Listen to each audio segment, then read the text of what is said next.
2000 വർഷങ്ങൾക്ക് മുമ്പ് സ്തോത്രം ഒരുവൻകായി ഉടക്കപ്പെടുന്ന സ്ഥലത്ത് ഒരു വ്യക്തിത്വം തകർക്കപ്പെടുകയുണ്ടായി. മാനസികമായി ഗദശമനികൾ കർത്താവ് അതെ ഉടക്കപ്പെട്ടു.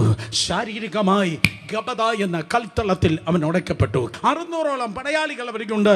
അവിടെ കയ്യിൽ ചാട്ടവാറുണ്ട്. 39 പ്രാവശ്യം യേശുവിനെ അടിച്ചു. 39 പുസ്തകമാണ് പഴയ നിയമത്തിലുള്ളത്. ആ പഴയ നിയമത്തിൽ 39 പുസ്തകങ്ങളിൽ പല രോഗങ്ങളെ എഴുതിയിട്ടുണ്ട്.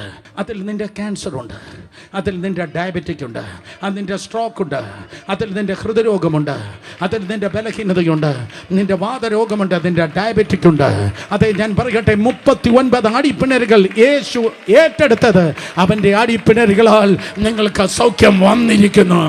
In the name of Jesus, doctors report cancel ആകട്ടെ. Healthy long life, healthy long life, healthy long life. ആരോഗ്യമുള്ളതായ ദീർഘായുസ് ദൈവകൃപയാൽ സംഭവിക്കട്ടെ.